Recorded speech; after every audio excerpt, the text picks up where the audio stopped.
Good afternoon. Welcome. I'm Susanna Reich, Chair of the Children's and Young Adult Book Committee of Penn American Center, and on behalf of our committee and 3,400 writers, translators, and editors of Penn, I would like to welcome you to the 9th annual Penn World Voices Festival of International Literature. Woo! And to this afternoon's children's literature panel, Braving Our Endangered World. The Children's and Young Adult Book Committee is one of the most active member-run committees of Penn. We conduct public panels like this, and we help with Penn's core mission of defending freedom of expression by supporting authors whose books have been banned or challenged. And just this week, I signed a letter along with the National Coalition Against Censorship to a school board where a parent had asked that Anne Frank, the Diary of Anne Frank, be removed from all the classrooms in the high school. So these challenges are coming up on a weekly basis, and it's very important that we keep responding to them. So that's one of the things our committee does. After Hurricane Katrina, we adopted a school in the 9th Ward of New Orleans, the only school still there, and we send authors down for free author visits every year to that school, and we also shipped an entire library of books down to that school. And this year, for the first time, we're sponsoring a visiting author day at a Title I high school right here in Brooklyn. We also help to administer 2 of the Penn Awards that are for children's literature, the Phyllis Reynolds Naylor Working Writer Fellowship and the Stephen Kroll Award for picture book writing. We also run something called Pen Pals, which is a series of email exchanges between authors, sometimes an American author and a foreign author, sometimes 2 American authors, and these are posted on the Penn website. And the ones we've done so far are Paul Zelinsky and Brian Selznick, Susan Campbell Bartoletti and Marcus Zusak, and translators Doris Orgel and Anthea Bell. And we coordinate all these activities at monthly meetings, which are open to all Penn members, both full and associate members, at which we usually have a discussion theme and sometimes a guest speaker. Recent guest speakers include Cheryl Klein, executive editor at Arthur A. Levine Books at Scholastic, who spoke with us about diversity in children's books, and Acacia O'Connor, who coordinates the Kids' Right to Read project at the National Coalition Against Censorship. So if you're not already a Penn member, we urge you to join. You do not have to be a published author to join. If you're a published author, you can join as a full member. Otherwise, you can join as an associate member. We'd love you all to join and join us at our monthly meetings.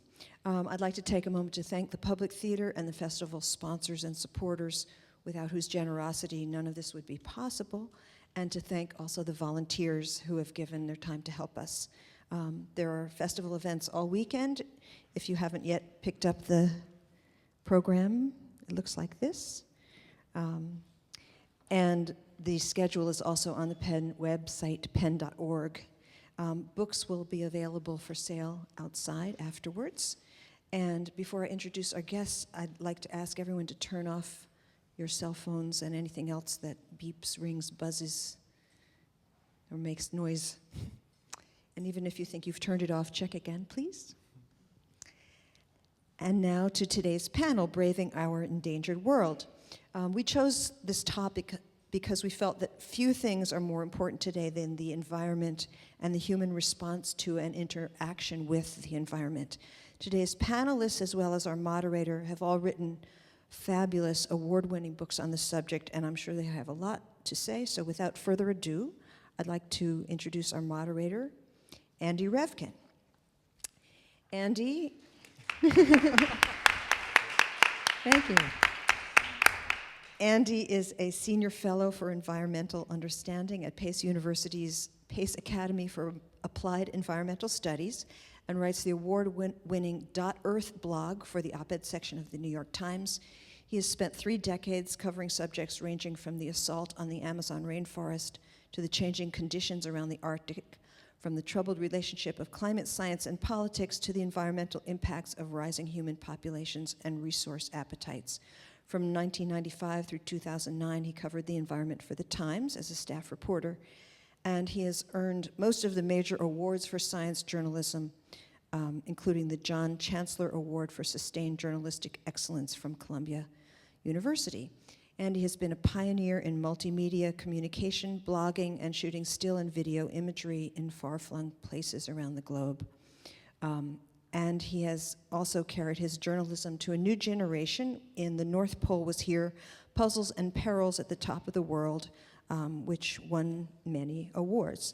And his books for adults are The Burning Season, The Murder of Chico Mendes and the Fight for the Amazon Rainforest, and Global Warming, Understanding the Forecast, which accompanied the first museum exhibit on climate change at the Museum of Natural History in 1992. Please welcome Andy Revkin. Thank you, Susanna. It's great to be here, and thank you all for coming on such a glorious day into the darkness. We're going to keep this kind of a sprightly discussion about children, youth, young people, and the environment, and why focus on these kinds of issues. But I want to just dive in right away, and I have an introductory question for the three panelists. If you haven't already seen their bios, I'll just give you a quick sketch of who you're meeting here. Padma Venkatraman at the far end is a marine biologist. I guess I don't want to use the word lapsed because I keep meeting the same. Not a marine biologist. I'm not a biologist of any kind. Oh, no, an oceanographer, duh, right. Physical chemistry. There you This go, is the thank you. biologist on the panel. Thank you. A physical oceanographer who had this remarkable transformation to being a novelist and writer focused on young readers. And she'll tell you a little bit about that journey in a minute. Her latest novel is Island's End, and it relates in large part to the epic Indian Ocean tsunami of 2004, but the culture, an isolated culture that is dealing with lots of change, and then through the perspective of a young girl going through her own transition. Laurie Griffin Burns is a biologist. No, a biochemist. Biochemist. I'll take biologist. Digging in deep onto the chemical underpinnings of biology.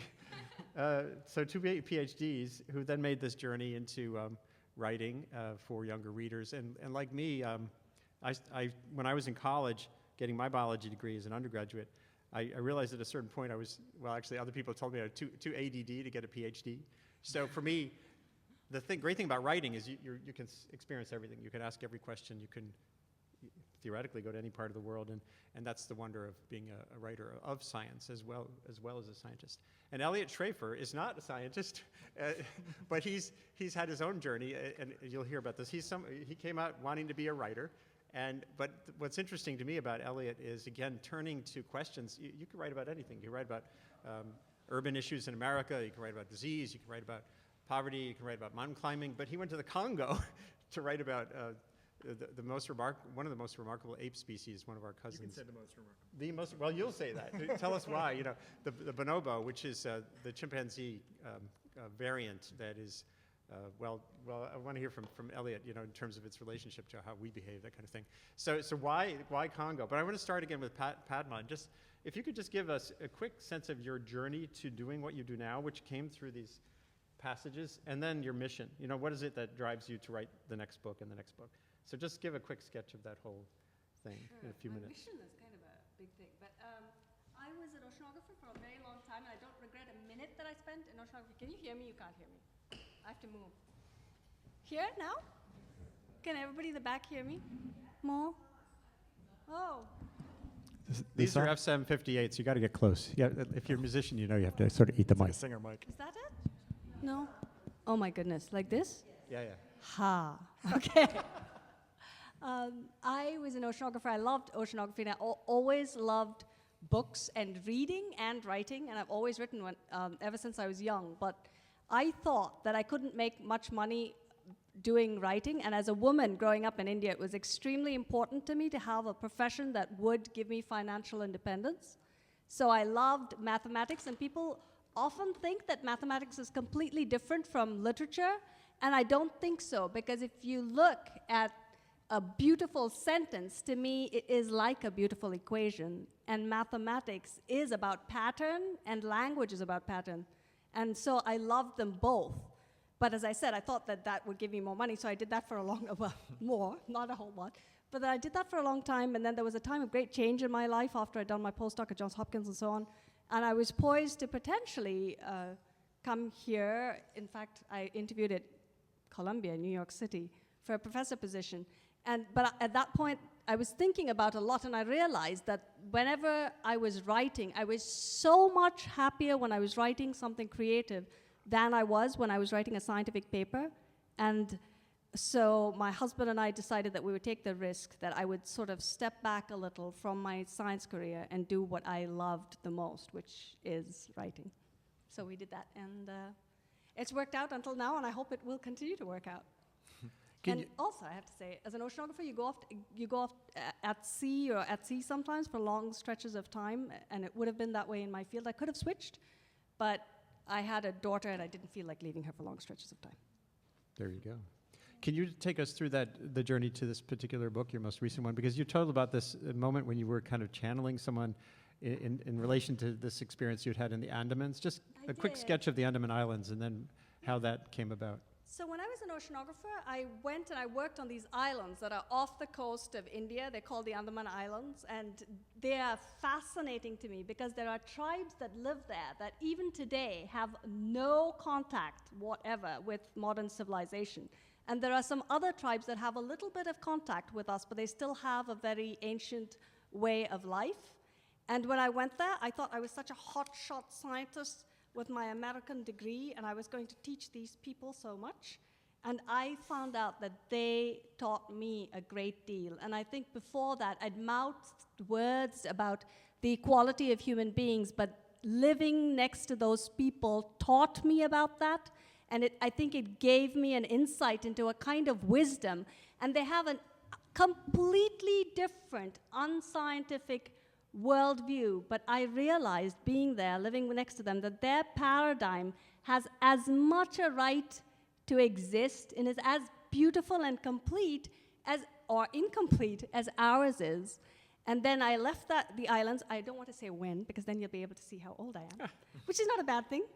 But over 15 years ago, I lived there, and then I came back to the United States, and I was in Europe as well, and I was sitting in this cafe in Bremen, on the banks of the Bremen Canal. And do you know the folktale about the musicians of Bremen? So I was sitting there, and I heard this voice, and I had this most unscientific, most writerly moment when I felt like I was channeling a spirit. But I really could hear this voice of somebody that I knew was, in a sense, in my own mind, somebody from the tribe. And it was just such a strong voice that I wrote, and I wrote, and I wrote on actually napkins, because I was having this hot cocoa at this cafe, and I couldn't finish it. So I wrote, and I ran back, and then I had a little fight with my husband. At the time, we were living in this tiny flat, and we weren't married, and I just moved all his stuff off the desk, and I told him I had to pay attention to this voice, not his voice. And then I wrote, and I wrote, and I wrote, and I typed out the first draft of Island's End. And the voice went away, and then it came back into my head. I was kind of sad because it deserted me after I'd had a fight with the love of my life. But then it came back into my head about 4.5 months later, after the Indian Ocean tsunami struck. And when it struck, it actually struck my city, and my first thoughts were for my own family and friends. And suddenly this voice came back into my head, and it said, "We are alive." And although while I lived on the islands, I had no running water, no electricity, no blackberries, no blueberries, no strawberries, no electronic fruit of any kind, by the time after the tsunami, I was in the West, and I had access to everything. And Google was a verb by then. So I Googled, and sure enough, I found out that not just the Andaman tribes, but the people that had been indigenous people, for the most part, had survived this catastrophe that had wreaked havoc in the modern world. And bizarrely, it was very close to the storyline of what I had written as the first draft of Island's End. So after I finished my first novel, I went back to it, and I knew then that I could access that voice. And Great. there it is. And the Andamans were basically ground zero for the earthquake that generated that tsunami that swept the Indian Ocean.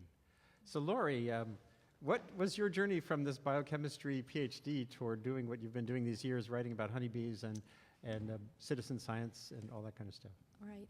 So my journey was actually very similar in a lot of ways to Padma's. I kind of grew up with these twin passions. I was a big reader and lover of story, and so a writer. and also science. And I went the science route, much as Padma did, and then made a very practical decision when my life changed and I became a parent. And it was much more practical for me to work as a writer than to work as a scientist at that time. And so I transitioned into doing that with this idea that I would go back to the bench someday. And actually, maybe I will, I don't know. But right now, writing books in general about science topics is fascinating to me because just what you were saying, when I was working in the lab, I was very focused on a small, minute part of the world. Now I get to choose topics that are very broad, very outside of my field of expertise, and spend a couple years learning about them, finding the story that will allow me to tell that subject in a concrete way to a young audience. So for me, very similar in a lot of ways to your path. One thing I love about Lori's approach to her writing is that she's telling about the process of science. In other words, much of science education these days, we're teaching to the test. You know, it's all answers to, like, what's the structure of DNA? And it gives this false sense that science is a set of facts as opposed to a process. So can you talk about that? It seems to be important to you. I would love to, actually. So, and I was going to because you asked us what our mission is. And I'll tell you, when my first 2 books came out, I was doing a lot of visits in schools and talking to a lot of school children about science and scientists. And in every school, I start out by asking them, what does a scientist look like? When I say the word scientist, who do you picture in your head? And do you know who they picture in their head? 98% of them. They picture a guy in a lab coat with crazy hair. They describe Albert Einstein to me, every single one of them. And then they talk about laboratories, they talk about potions, they talk about chemicals, they talk about test tubes, they talk about microscopes and telescopes and all sorts of tools that they don't really have access to for the most part. And so it hit me that most kids don't think that of themselves, they don't think of science as something that's accessible to them, and they don't think of scientists as themselves. And so my most recent work, and I think the thread is actually in the earlier work, it just wasn't as intentional as it is now, is this idea of opening kids to the reality that science is really just a way of looking at the world. It's a way of asking questions and an approach to answering those questions. And so all of my books now, that's my focus, hoping that the kids who read them will realize that what they're reading is accessible to them. It's something they can actually do. Do you get a lot of feedback from kids who've been reading your books? I do get You're on Twitter, I think, aren't you? I Or no? am. I tweet occasionally. By the way, there's a hashtag for it's PennFest 13 with a pound sign in front of it. I'm a big fan of Twitter too. What's your Twitter ID? Do you remember it? Lori G. Burns, Okay. I think.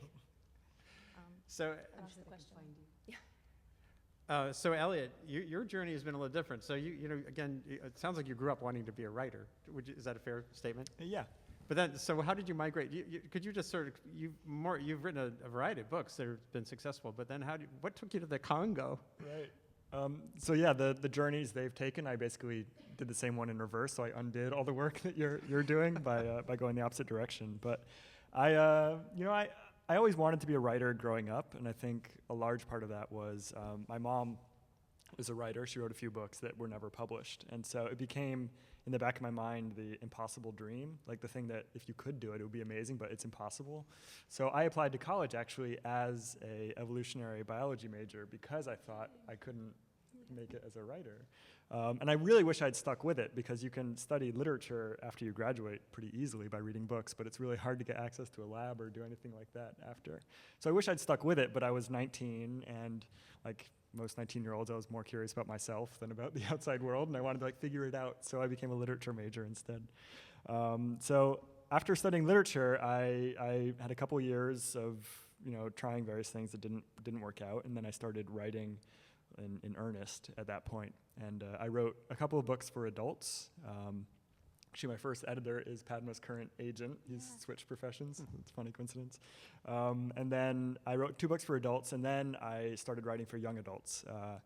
And those were actually titles that my publisher suggested and asked if I would write them. So they're actually very different than Endangered. The first one's called The School for Dangerous Girls.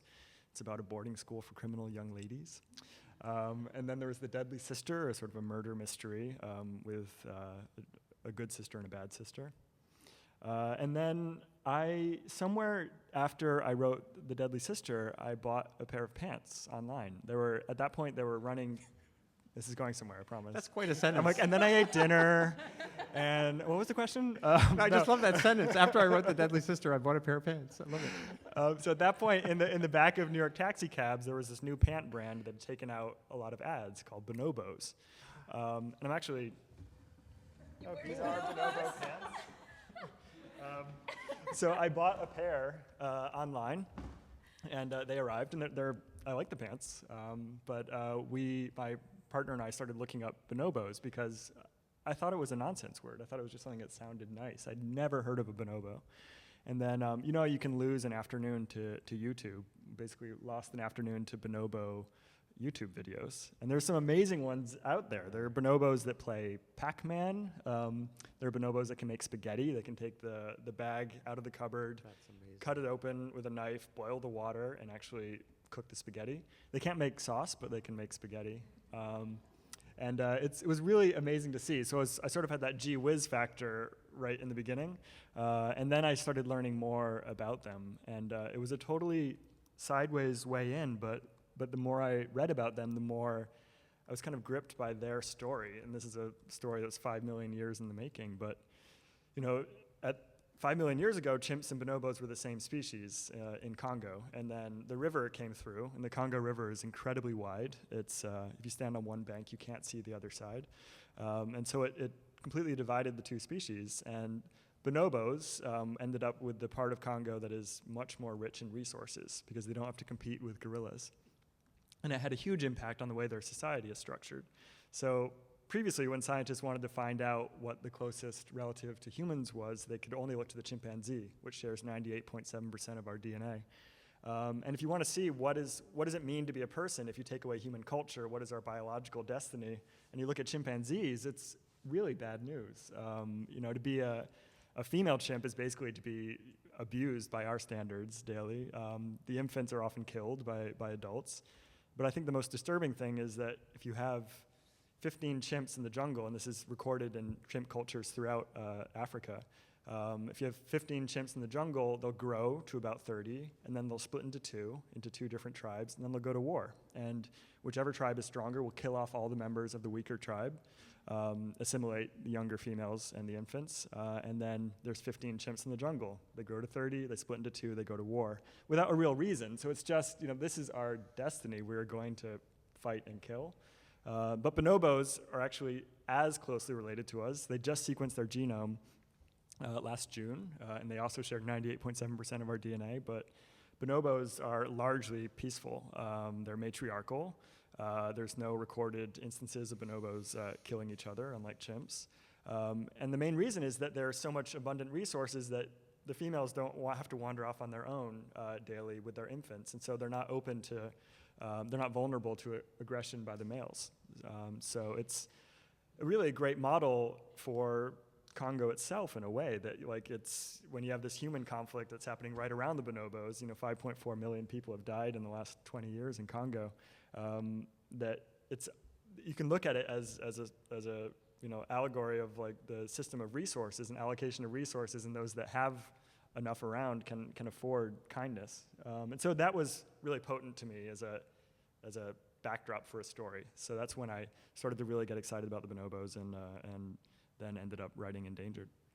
Amazing. I want to ask you a couple more questions, but I just tweeted that. I couldn't resist. Andy, can I jump At PennFest 2013, Elliot Schrafer describes how a brand of pants, bonobos, led to his novel Endangered. Yeah, That's pretty cool. it's a good thing I didn't buy Gap jeans. I never would have. That book be. Andy, So I how- want to Question the jump in and earthquake tell book. everybody my mission, because I was thinking about this for a while. Yeah. And now I think I found it. I think it's because I want to change the world. I do. And I don't think that I would have been able to do that as much as a scientist, but I think when you read a book, when you read a good book, and I think my books are marvelous, but I think that when you fall in love, you really fall in love with the characters, and you fall in love with the book, and you learn that way. And I could tell people, save the world and be nice to everybody, and that's a good thing. But I think if you read a book about nonviolence, or you read a book about another tribe that's endangered because of the way that we live or what we're doing, I think that experience and the emotion, that's when you learn the most. And to me, that's why I want to write. Could- There you go. could That's you- my mission. Could you talk a little bit about Uwido, or your character, and was it? I could. It's about Island's End is about a young woman who's from the tribe, and she is chosen to be the spiritual leader of the tribe. And these people are endangered. And to me, it's so interesting that a woman in a primitive society might be chosen to be a spiritual leader when today we don't have hardly anywhere women who are religious leaders at all. So that book is about leadership, and it's also about the culture clash between Indians of my heritage who look like me, who just experienced the colonial yoke and threw it off, and then went to these islands. And because the people there are darker and look different, the Indians who look like me are doing the same thing and squashing them and oppressing them, and that was so shocking and sad for me to see. But that's part of the book too, that culture clash. Yeah. So Laurie, of all the scientists you've met, is there one who you feel most epitomizes the qualities that you see as, that you want to convey? You know, which one is the character? You know, if you were writing a novel, Right. that kind of gives you that sense of excitement. It's a really hard question. I don't think I have one person in mind, but I've been really lucky to write about a whole host of different scientists, and really, I've discovered that the ones that whose stories speak to me the most are just people who are passionate.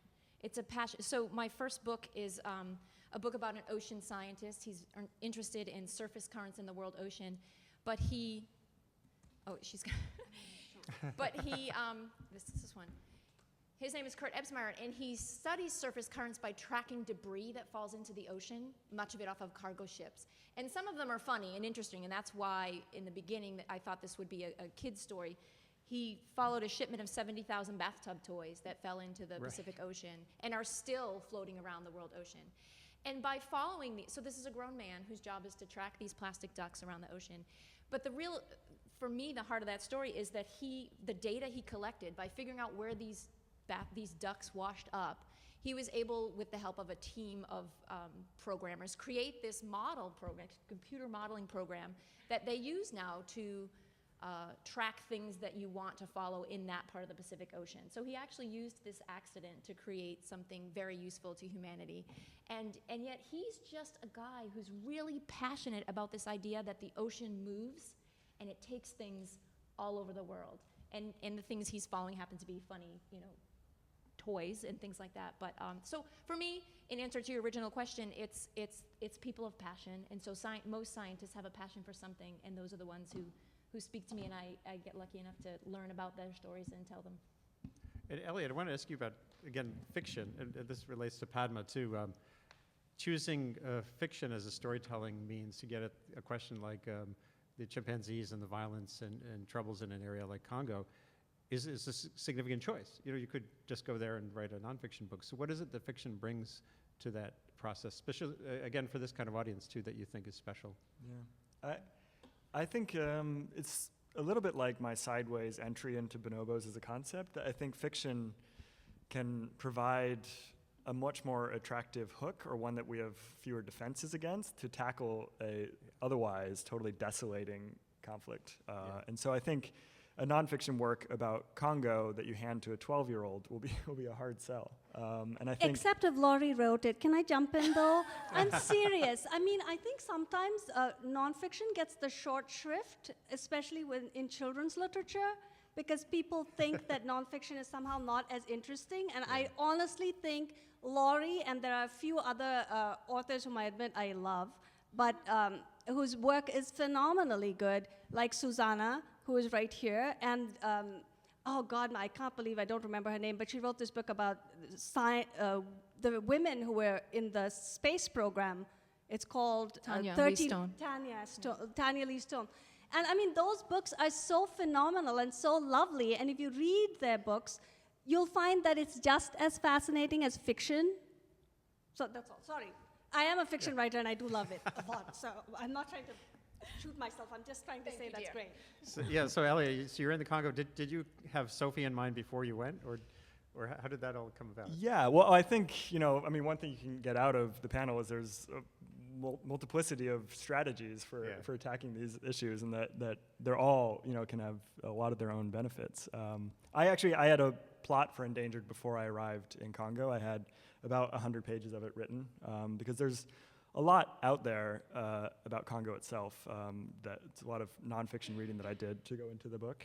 So I already had an image of my main character when I arrived, and I'm really impressed by writers that sort of just let muses speak through them, like they're just vessels for the voice. We were talking about this in the cab ride over. But I'm not that kind of writer. I'm much more of a strategist, almost a spreadsheeter. And so Sophie was the character I needed her to be for this narrative. I needed a female protagonist because Sophie winds up surviving wartime in Congo by living with bonobos, and it's much easier for human females to get along with bonobos than human males. And so that gave her an access point. And then she was biracial because I felt I was too far outside Congo itself to write a native Congolese, but I also wanted someone that knew enough about the country to make her way through, and that felt like an insider and an outsider at various points. So she was like an access character for me. So it was a scientific way of looking at writing. So you brought up strategies, and you mentioned you're a spreadsheet kind of guy. I see some young people in the audience. I assume someone here maybe wants to be a writer someday. So if you could just each lay out your typical strategy when you get at a book like this. And Elliot, tell us a little bit more about the spreadsheet style. In other words, is it the plot that you've laid out essentially, or Sure. the arc of the argument, the crisis? Or? Yeah, it's when I'm doing research for a book like this, as I'm like underlining parts in nonfiction works that I'm reading, I will sort of make a computer document of the most important bits that I want to make sure are included in the book. And I outline while I'm doing that. So the outline doesn't grow it's not like I start at the beginning and then get to the end 15 pages later. I start with maybe 4 really broad bullet points. So for Endangered, it would have been Sophie adopts an orphan bonobo, the country falls into war, Sophie survives with bonobos and then crosses the country to find her mother. Like those were the 4 plot points. So the outline was half a page. And then as I read things that interested me, or I thought of an element as I was on a run or in the shower that I wanted to include, I would slot it into wherever point it was. And so after 6 months, I had a 15-page outline, but it wasn't ever work because it was just like little bits here and there that I was slotting in. So it kind of wrote itself organically. And I found I wouldn't let myself write the first page, even though I wanted to, until that outline was done. I wanted to be really hungry to begin, that I was desperate to start. I like that. So it was a good 6 months of the outlining before I ever wrote anything. So are you the kind of kid who would save the frosting on the cake till last?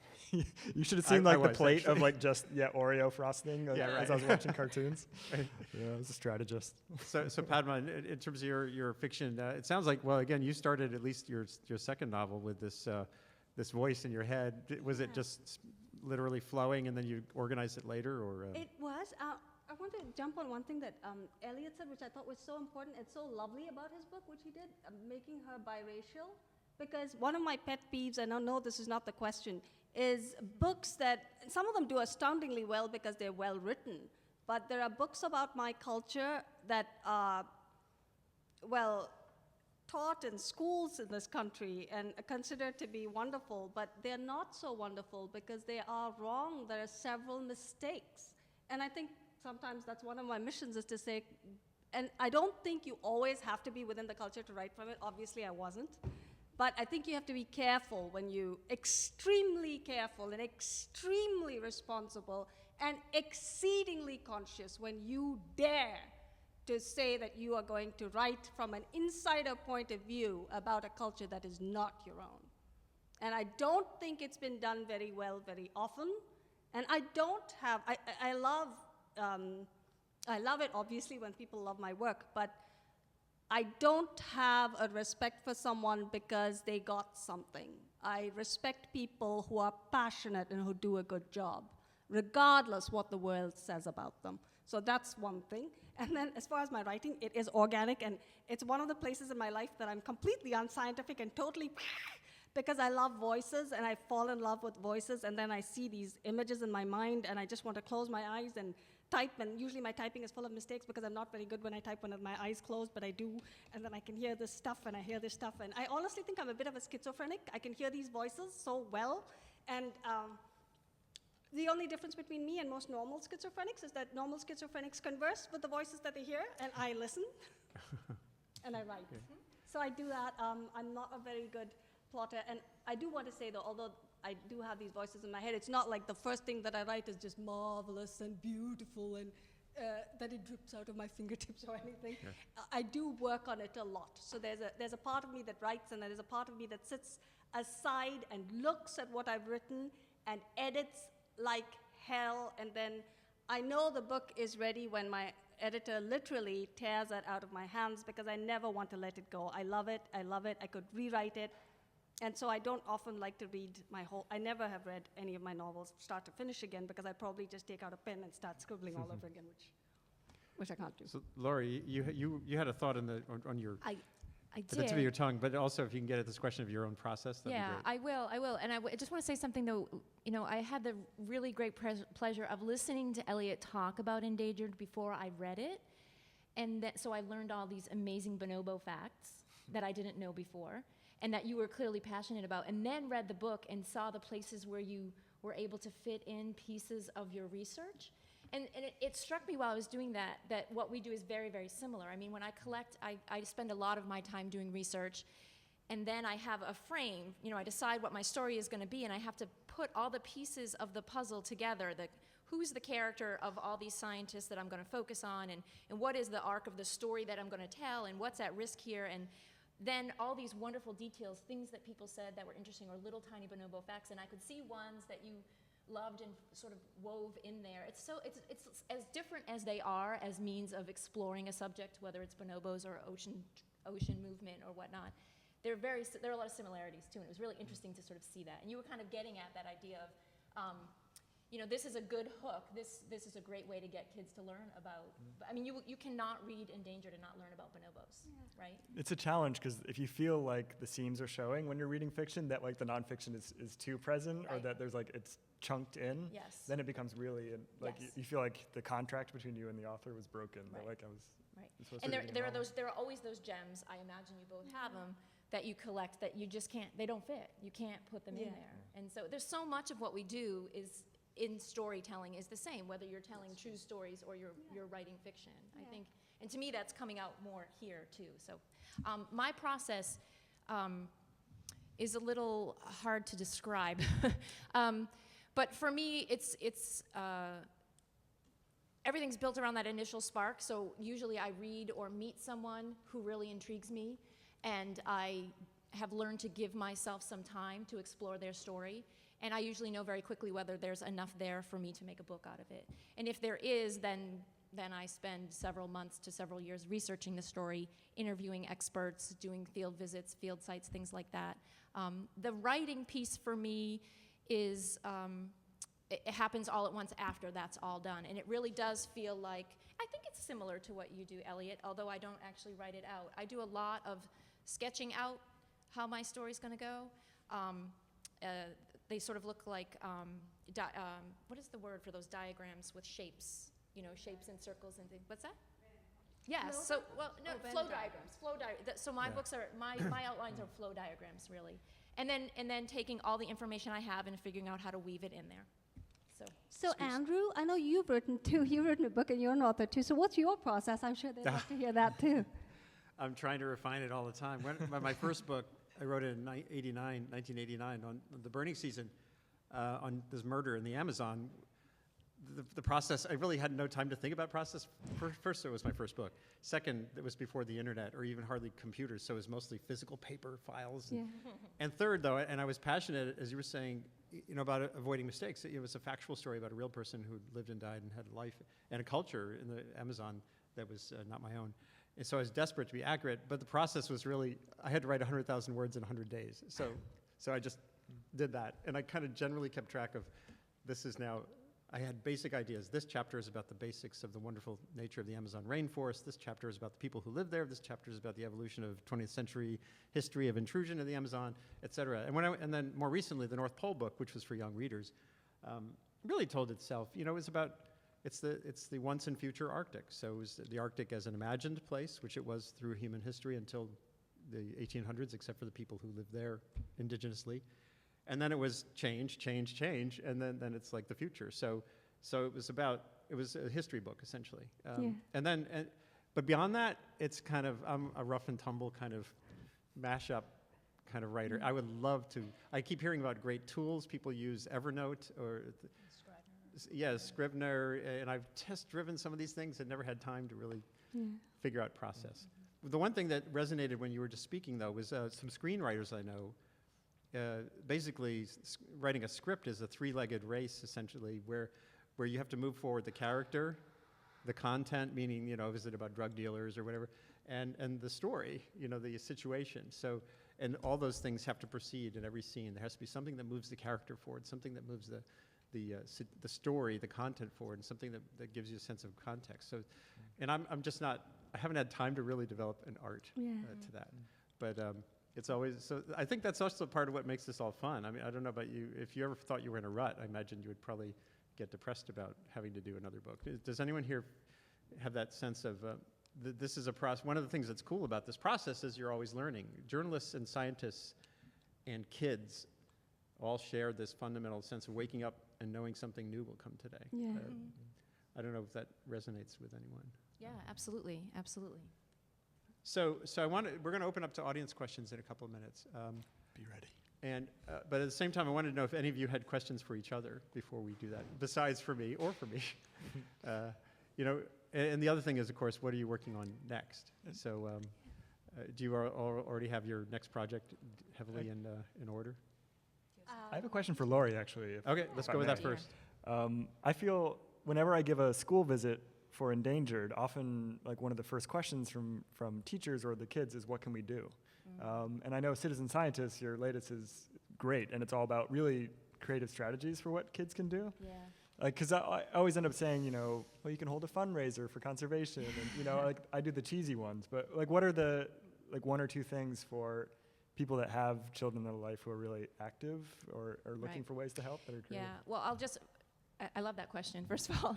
So thank you. And I'll just start out by saying, when I have an answer to that, and the reason I have an answer to that is because I ran into a big problem writing this book, and that was, I set out to write a story that would be about a quirky scientist whose job I already explained to you. He tracks plastic around the ocean. And I thought that would be a really neat way to get kids thinking about science a little differently than perhaps they already do. And what I learned was that while researching the book is that actually there's a hell of a lot of trash in the world ocean. And I didn't really know that. I didn't know a lot about the ocean. In fact, what I learned about how much plastic trash in the ocean was so horrifying to me that I decided I could not write this book for young people because I was overwhelmed. I actually remember calling my editor and saying, I just don't think this is a kid's book. I can't tell his story without talking about the trash issue. And I don't know that I want to talk about the trash issue with 8, 9, 10, 11, 12-year-olds. And she said, too bad. You have to write this book. And so I really had to figure out how to do that. Editor's wonderful. Yeah, but I'm so glad she did, because what I realized was I'm a parent, and so I drew on that a lot. What do I want to just hide these facts from my kids? To a certain age, I do, I suppose. But at some point, they have to know. And so then what I want is for them to have completely accurate information in a way that they can digest it. So bring it to them where they are, but accurate information, and then give them something they can do with their own hands, something real that's valuable. And so in this case, it's an event called the International Coastal Cleanup, which has been, I won't tell you all the details, you can read about it if you're interested, but this has been happening for more than 22 years now in the world, in over 75 countries around the world, where people get together on a day in September, and they pick up trash on beaches, but they count every single thing. So every ketchup packet, every plastic spork, every paper bag that they pick up is counted. And someone's job is to tally all these numbers. And it's the Ocean Conservancy's job, actually. And every year they publish the results of this massive event. And with those numbers, they change laws about dumping in the oceans. They change, it's powerful stuff. And it's the first time I actually heard the term citizen science, because what they're collecting is data. and what you do with that data is science. And so, and again, it's done a lot of times by kids. So for me, that's the formula, something that they can do with their own two hands. As far as what those things are, there are so many options. I mean, there's lots of ideas in all three of my books. But it's about that teaching method, not just content, right? That the Yeah, data exactly. collection and Exactly. Yeah, it's exactly. And actually, you just illustrated something else that's valuable to dig in on a little bit, which is how an idea that came to you through that book ended up being another book. Absolutely, and ended up really being the focus of what I do, I think, and I didn't see it back then. Can Sort you of just interesting. dig in a little bit on citizen science, Yeah, sure. the concept? So, you know, I wrote about the ocean trash, and then I wrote a book about declining honeybees populations because I was very curious. I was very scared and curious. And again, I wanted to give kids some accurate information about what's going on with honeybees. And then I realized I'd suddenly become this person who writes really depressing books for children about these difficult environmental issues. And that's not really who I am, although I am overwhelmed by some of these issues sometimes.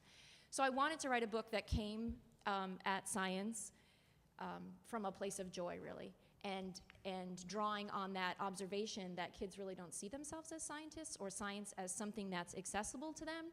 I decided I would do a book on real kids doing real science. And so this is a book about citizen science projects, and those are basically just projects that are run by professional scientists in universities and nonprofit organizations around the country. And their goal is to, you know, learn something about whatever their subject is. So a perfect example that you probably would have heard of is Christmas bird count, Right. which is an annual bird census event. For over 100 years. Right? For over 100 Right. years. That's the oldest one, yeah. And so I wanted to write a book that kids could learn about these projects and also see kids doing them successfully. And there are lots of stories in here of kids making discoveries that became very useful to us in general as we learn about declining species and things like that. So that's what citizen scientist is. Padma, in terms of this connection to these sort of real-world issues, India and the Andaman Islands have had a pretty tough relationship. You know, it's like many places around the world that I've written about over the decades. I hate saying that. Where, no, it kind of sucks. But so in India, can you describe the reception to your book there? I assume it's published there. Well, it is interesting. Or not? Both books the rights have been bought for islands, and Climbing the Stairs has actually been translated in several other languages and has been released in other places. But interestingly, Penguin India hasn't reissued the book. Oh, It is available for sale in India. You can get this version, which is Penguin USA's, but I'm surprised. And I think it's partly because I write about, unlike Laurie, I'm a bit of a sadist, and I like writing about depressing, horrible things for children. And so there are some depressing, horrible things about the way women are treated in this book. Yeah. And there are some, well, depressing, horrible things about culture clash and endangered civilizations. I mean, can you imagine if your people, your entire culture, there were only 100 of you left or 200? And everything is potentially going to die with you, and your islands are threatened because there are other people who are taking away your land. I mean, as was done in this country years ago, but that's going on now with these people. So, anyway, there's that depressing things that catch me, and then I write. And my third novel, I don't know, I strayed away from your question, sorry, but No, that's okay. my third novel is about another depressing, horrible thing, but it's about this young woman that I knew that was a dancer, and she lost her leg in an accident, and she continued to dance after that. So it's based on her life loosely, but it's not just about losing a physical limb and physical recovery. It's about the fact that Indian classical dance has a spiritual aspect to it. So the idea is that you transcend through dance. And I find that fascinating, that you would have this spiritual transcendence to something that is so physical. And so that's the key, that's the part of the book. So the girl essentially goes through, for those of you who know the Greek words, there are supposedly three stages of love. So she goes through eros, which is the love that you have for the physical self, toward charis, which is the love that you have for others, towards agape, which is the love that you have for, as I always say, God or good, whichever way you want to define it, of something else.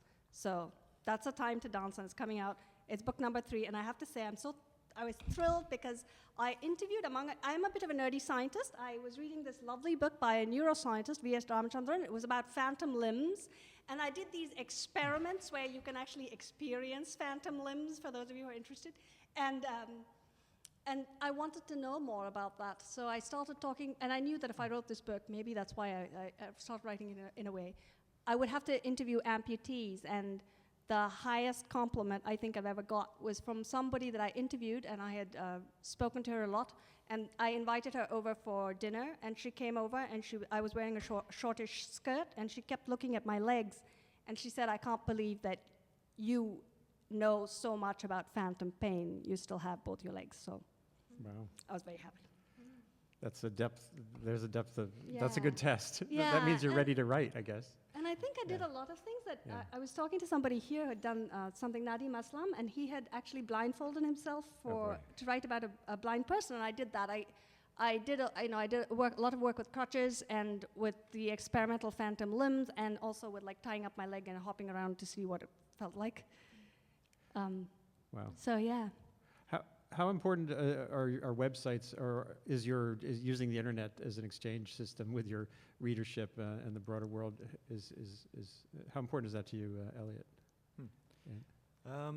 You have a pretty good website. It's a pretty dynamic website. Oh, A lot thanks. going on Well, there. no, it's a Flash website, which Yeah. so anyone It's with an flashy. iPad in the audience cannot open it. So it's very good for like 1999, but not so good for 2013. Yeah. But no, I've actually I'm a reluctant newcomer to sort of social media as far as author presence. I know Yeah. everyone says you have to do it, but I try to tweet once a day just to like put some thoughts out there. Do you ever visit schools by Skype or the like? Or do you ever? Just next week, I'm doing my first Oh, good. Skype visit. Good. I prefer to do it in person if I can, but obviously it's hard for a lot of schools. Yeah. Otherwise.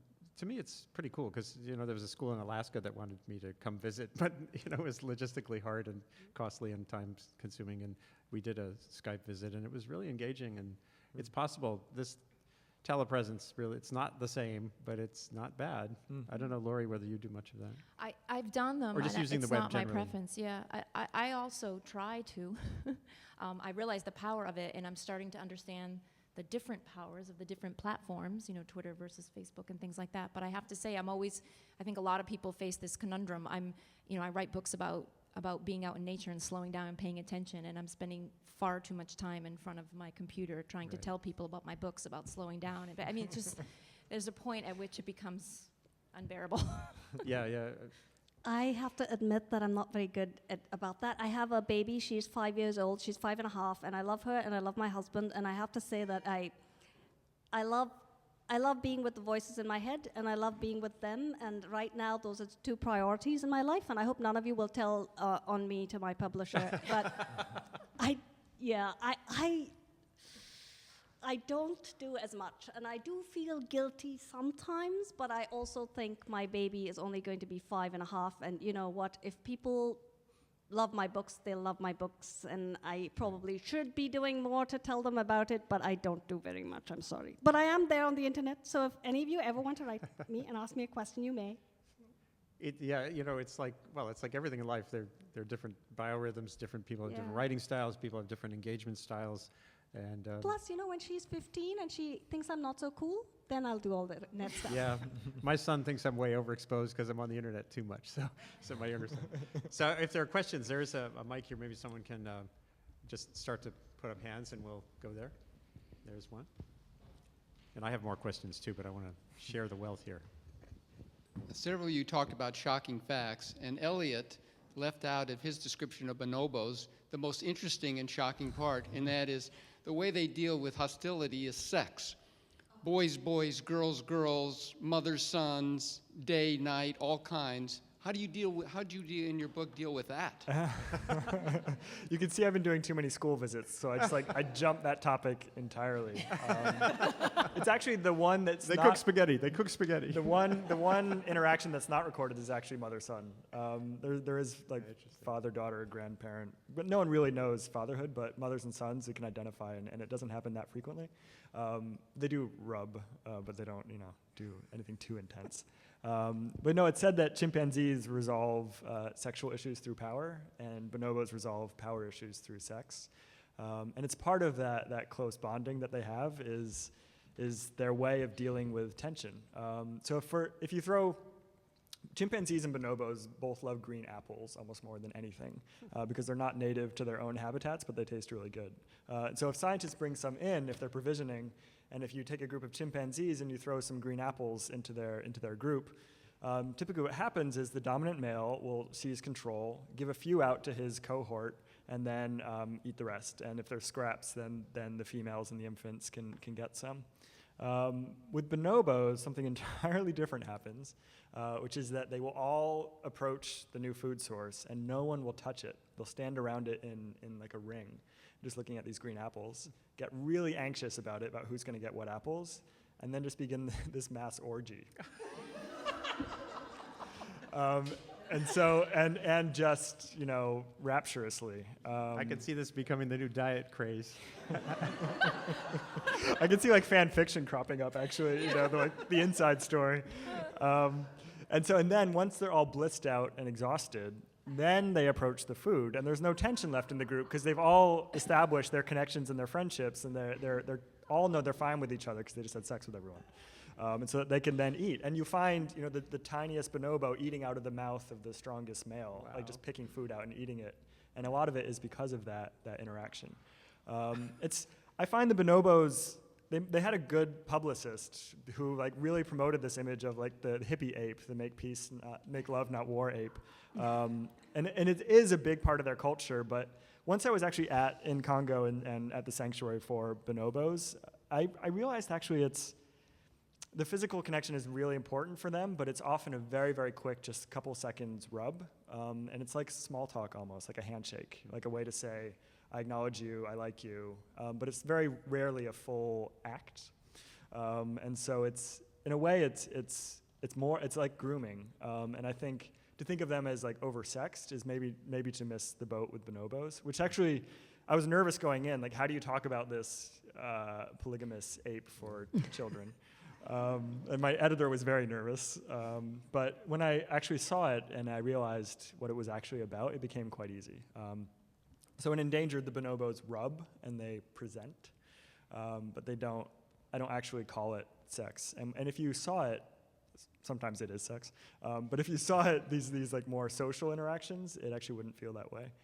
One time I was at the sanctuary and I was walking around. I would write in the mornings, and then in the afternoons I would sit and look at the adults and just walk around their enclosure.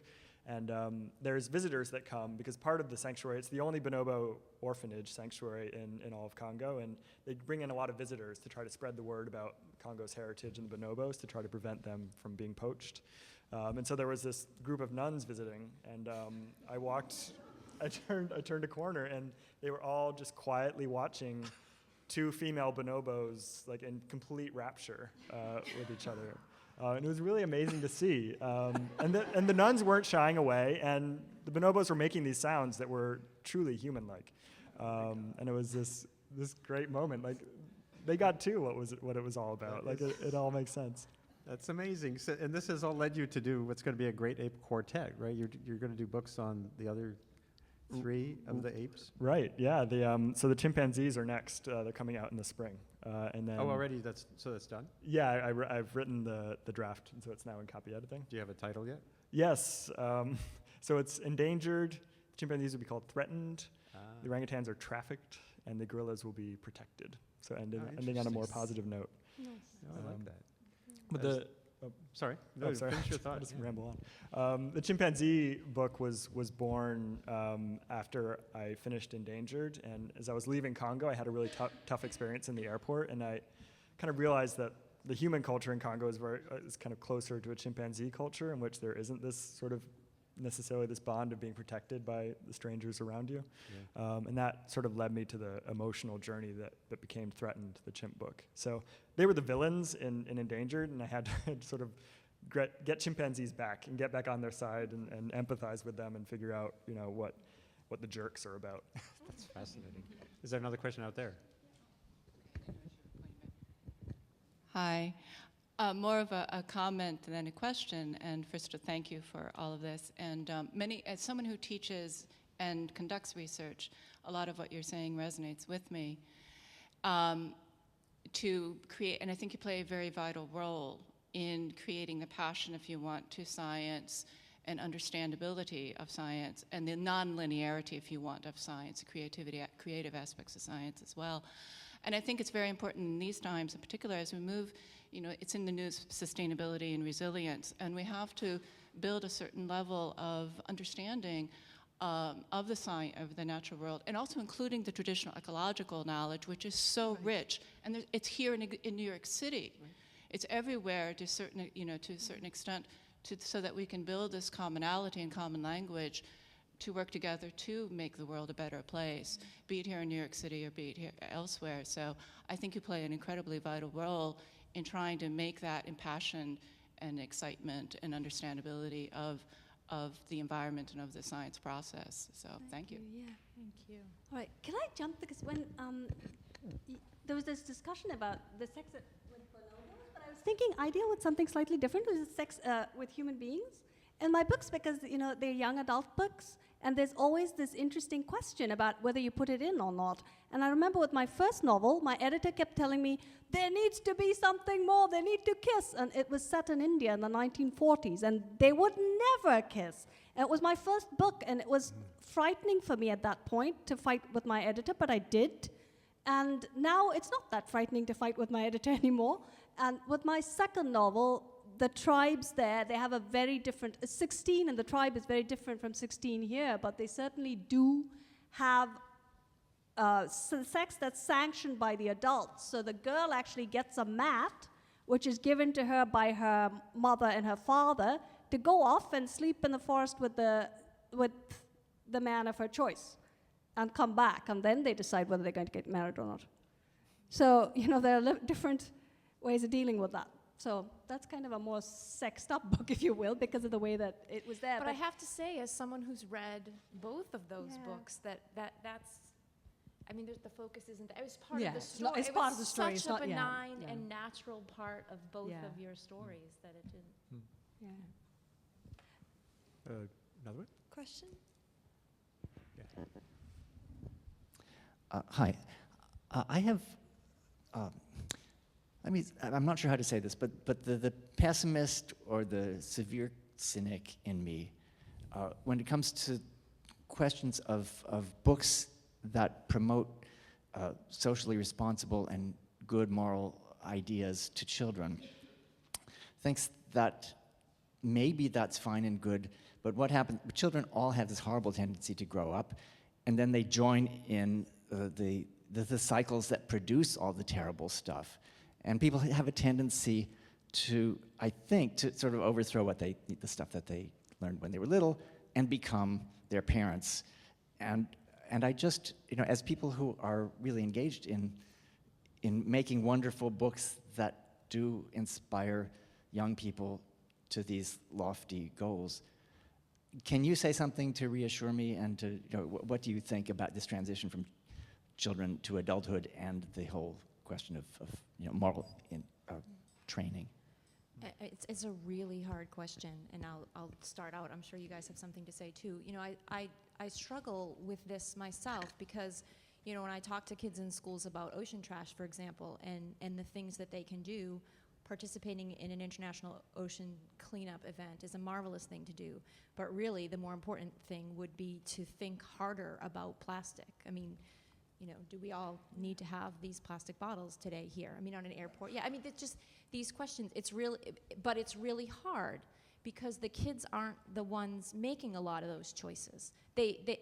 As a child, a lot of the choice isn't theirs. And so the hard part is planting that seed, and when they are able to make the decisions, hoping that it's there. And I think for me, a part of that's faith. I mean, I talk to kids so much, and they get it. They get it.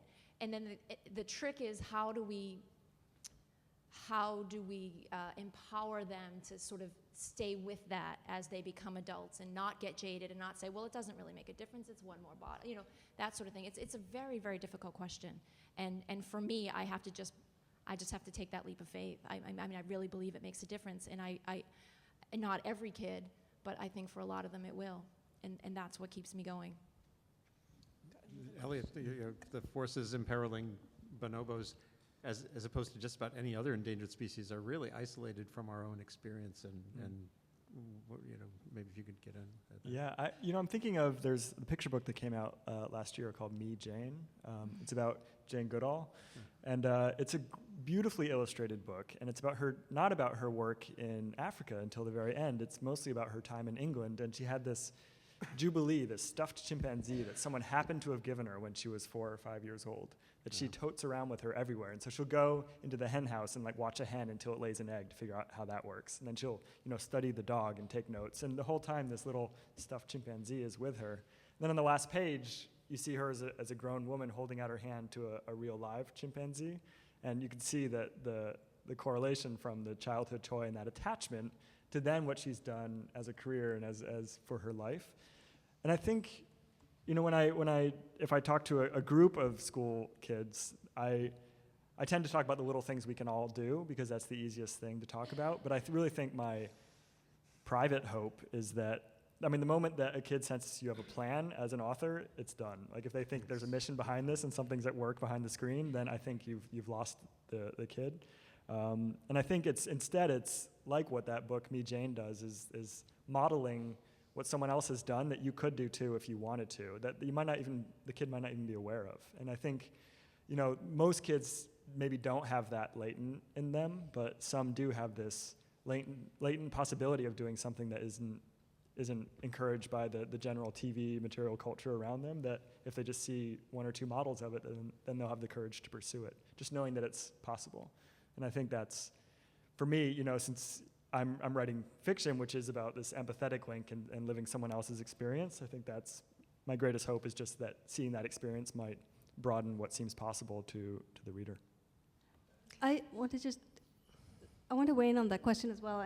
I think Elliot does it beautifully in his book. There's so much you do learn from the book, but he's never once do you see that the stuff in there interfering. And obviously, in a way, his message is save our endangered world. But he never says that. And he does a beautiful job of just the story. And so you read it for the story's sake. So I think it's that. I think if you feel passionate and if your character is well-rounded and what they're doing is so much a part of them, then you're not preaching or moralizing or being socially responsible. And sometimes in Climbing the Stairs, there are people who have very different points of view, 2 strong characters, and they clash. And the question is never answered. The main question that they're talking about, whether nonviolence is something you should always have or whether sometimes you resort to violence, is not a question that you resolve. It's just there as a seed that you hope maybe the reader will ask and answer in their own way. So I think a book that leaves somebody with questions in their mind is far more powerful, and I think a lot of times that's what I take away from science. Science is about questions and about process. Yeah. And I think if you put a child in a place that they can ask a question and feel that emotional process, that's enough. You shouldn't preach, you shouldn't moralize. And I will say 2 other things, Paul. I think our books do affect people. I've had a few kids write to me and say that I've spoken at schools that were not very privileged. And I have had girls tell me that the book made them go to college and fight for that in this country. And that makes me feel good, even if my book never touches anyone else in the whole world. That means a lot to me. And I want to say something else. You say that we forget about these books, and no, Paul. Your books have been part of my girls growing up, and I'm sure that when she goes to school, when she has kids that go to school, she will pick up your books. We always go back to books that we loved in our childhood. As adults, we read books and we may say wonderful things about them, but then we forget and we go on. And I don't think adult books have that regenerational, if you will, possibility that children's book authors have. Yeah. Hi, I'm curious talk about empowering children. Laurie, I'm curious about where you got those stories to write about in that book, and did you run into people that didn't want to talk to you in the process? So you mean in general in all my books where I find them? Particularly in Citizen Scientist. Oh, in citizen scientists, no. And this is true of citizen scientists, but also of most scientists. If you express an interest in their world and the willingness to sit and listen to them talk about it, they are not going to turn you down. I mean, I've not found a scientist yet who hasn't wanted to talk to me. I have approached scientists about being the subject of a book, and they didn't have the time that it would require to do that. But in general, they'll sit and talk to me about what they do forever. So that's never a problem. And the young people, absolutely. I mean, they were so, you know, just as much as it's inspiring for other kids to read their stories, these kids, I think that they were being taken so seriously was really shocking to them. But I wanted to hear what it was like to be the first person to find a 9-spotted ladybug in the wild in 30 years. And you're 9 years old. I mean, it's just, so I've never had trouble finding people. You know, I've learned as a writer to just ask. I was just curious about where you find the work, the subjects. That's not the people, but how do you find these seem to be off the beaten track? These projects, you mean? Yeah. Okay. You know, they're not. No, I mean, unless I'm misunderstanding your question. So the projects I wrote about, I actually was very careful to look for projects that are that have been around a while. That, like the Christmas bird count's been around for 100 years. Some of them are newer. Monarch Watch has a 50-year history. Frog Watch has something like a 15-year history. But I wanted projects that are going to be around long term. They're well funded. They have fabulous websites that anybody can access. You don't have to buy this book to learn anything about these projects. All you need is the website. You can go there, learn everything you ever wanted to know about the life cycle of a ladybug, where to find ladybugs, how to shoot them with a camera, that kind of stuff. So you can. It's all out there. It's really all out there. Yeah.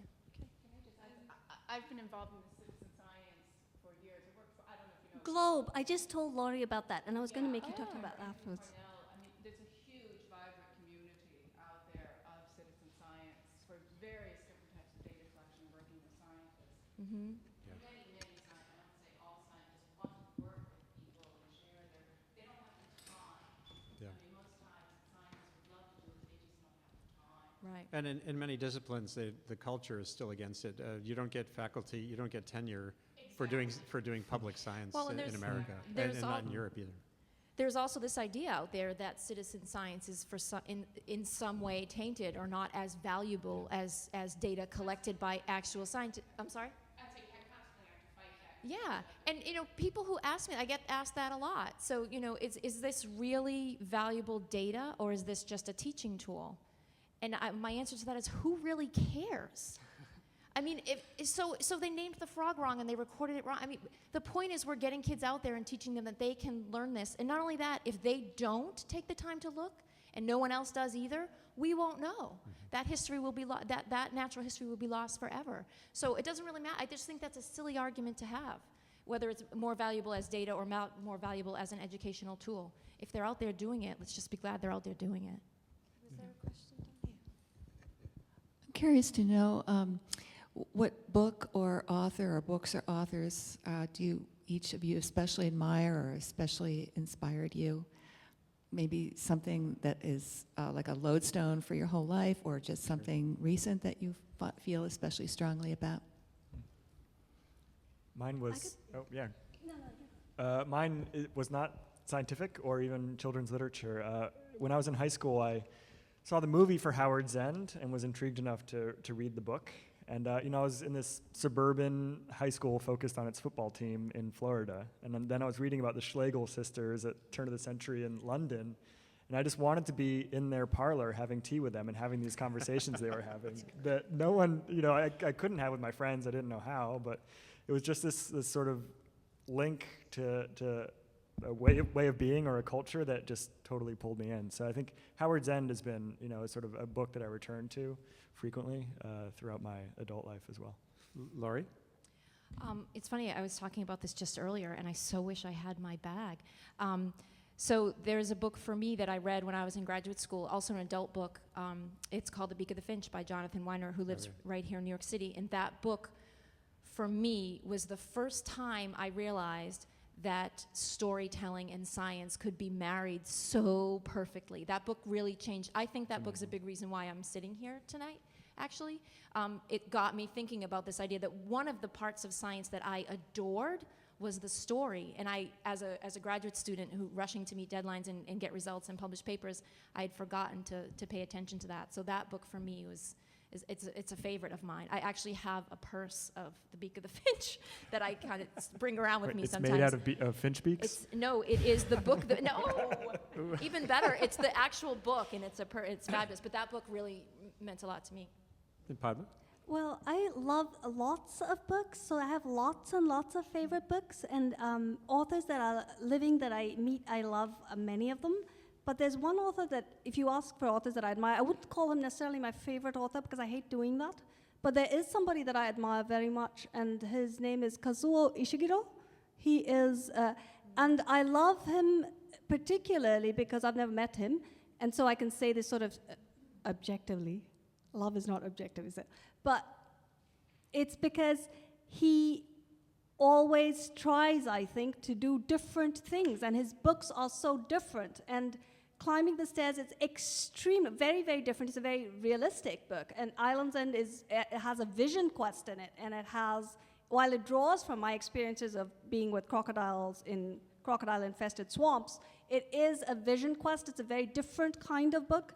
My third novel is different, and I always want to be pushing myself like he does to do better and better and better and do different books. And I think I've just started, and I hope my journey will be inspired in some ways by his journey of always writing different things. And it drives my editor batty, but I love it.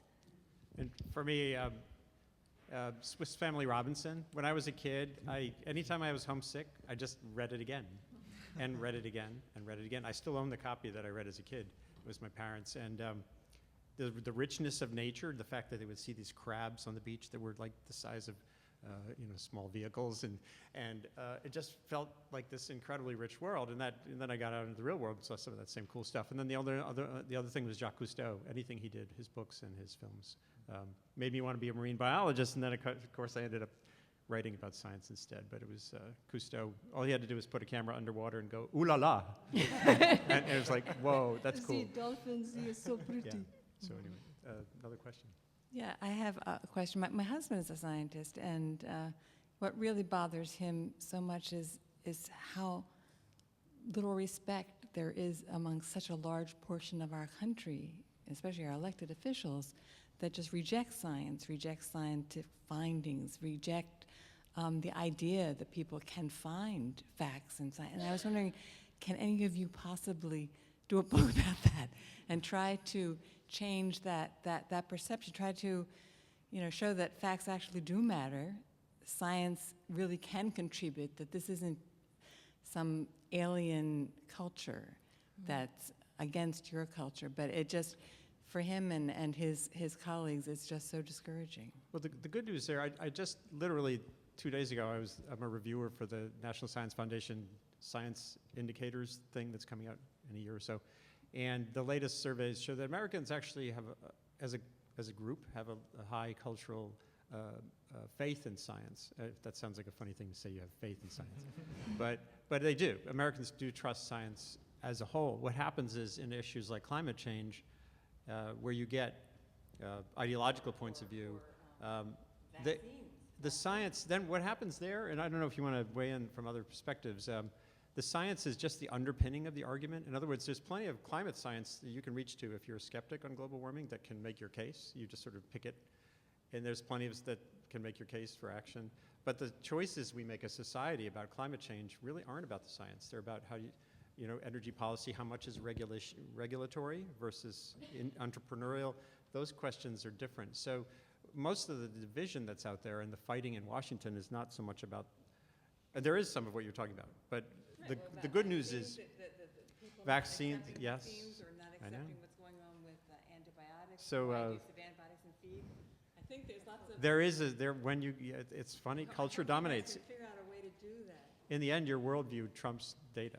Data is just the starting point, and worldview and these attitudes, whether it's vaccines or global warming, are more primordial than that. I don't know what your experience is. Well, I was just going to say that one of the tricky things is, it sort of gets back to what Paul asked and something that we've talked about here. The tricky thing is to take a subject like that you really have an interest in making kids more aware of, the fact that vaccines are not only useful but necessary in our world today, and make that interesting for a 10-year-old. Oh, you know, and I forgot, I just wrote the foreword for a new book called How to Fake a Moon Landing.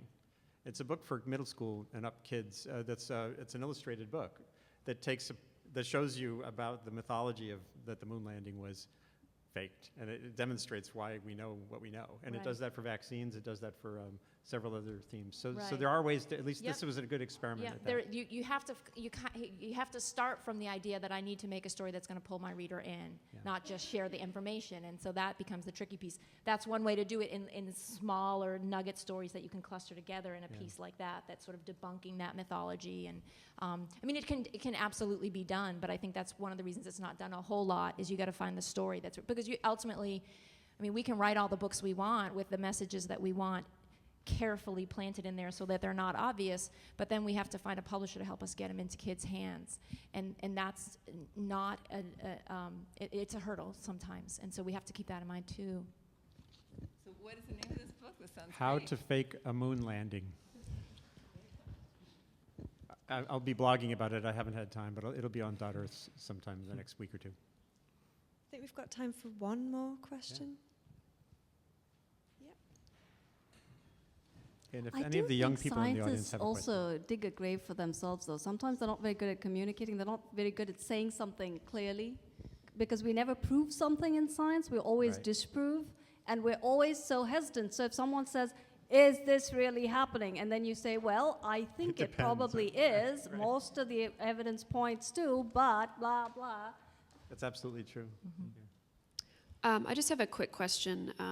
And I hate to use the D word, meaning dystopia, but you know, it's so prevalent in young adult novels. And I've heard arguments that, well, okay, kids are interested in these topics because it's kind of a parallel for what they're going through, facing adolescence and the turbulence. And but I've always sort of felt that kids are drawn to these topics because they're aware that the Earth is in a state of peril and that there's a lot of danger in the world. So I'm just wondering if you think that this dystopian books are kind of a way for kids to approach these larger topics, or if they're just, you know, it's just trashy reading. That goes for grown-ups too. You know, a lot of the literature about things like climate change has been pretty dystopian, whether it's adult or children's books.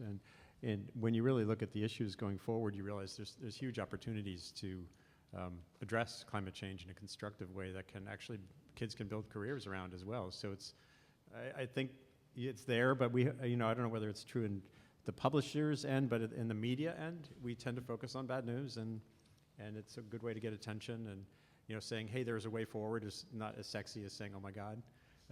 OMG is a, you know, Twitter shorthand, but hey, this is cool. It's not. It's interesting. I don't know what you think. Well, it's funny. I'm actually, when I go to teen author festivals, they always break out into panels on different topics. And I'm usually put with the dystopia panel. And so it'll be like, this dystopia is about werewolves. This one's about vampires. This one's about viral outbreaks. This one's about the actual war in Congo happening right now. You know, we're just all, you know, on the panel together. Yeah. And, you know, I think they are, in some way, they are scratching the same itch, which I think is, as a, you know, most of my readers probably are averaging between 11 and 14. And I think that often at that age, you're encouraged to express everything that is positive or that you like about the world, and that the things, like the darker things that you're thinking and that you see, and like the existential issues, and you know, anything that's like, you're told not to sulk, or like don't dwell on those things, just put a smile on. And I think in some ways books can provide a catharsis for those kinds of feelings, and I think dystopian novels do it as a goal, as a stated goal. And so I think it can be really thrilling to realize that, you know, humans won't always just want to get along, that they could actually be going after each other.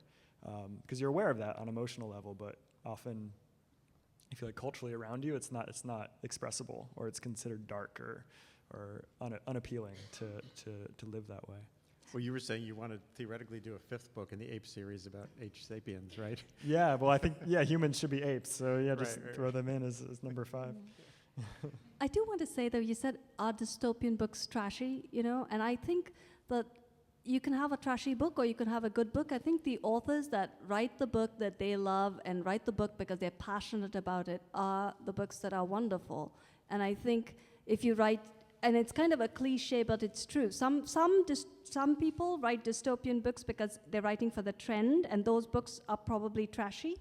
And there are other writers who've had a dystopian book for years and it didn't sell because nobody was taking it, and now, yay, they can actually sell it. And it was something that was their passion, or they wrote it well and with feeling. And I think it's feeling and emotion if it's in there, then, and every time you have a trend, you'll find several trashy books because several people will be writing to the trend, but the real authors won't.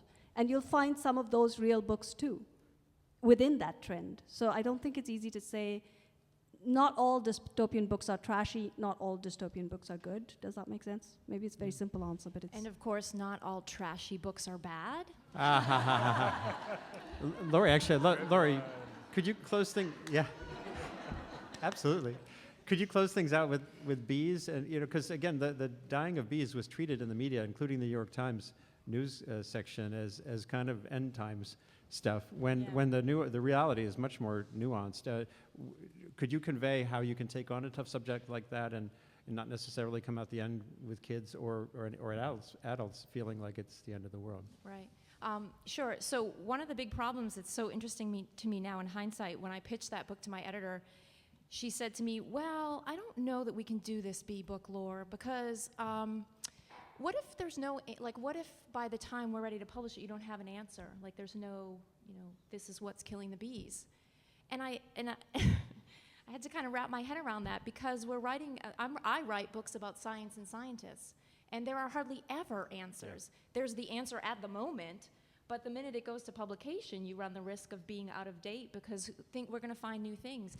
And then it turns out that with the bees, there is no one answer. I think it's pretty well established at this point that what's causing the decline, this sort of massive, unprecedented decline of honeybee populations worldwide is not one thing.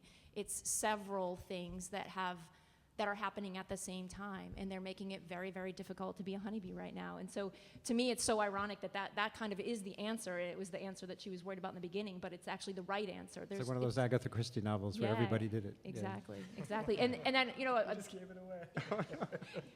So it's a tough one, for sure. But that's what's so rich about the books and the authors here is it's a tough one, but they get at it. So thank you very much for your time and your time.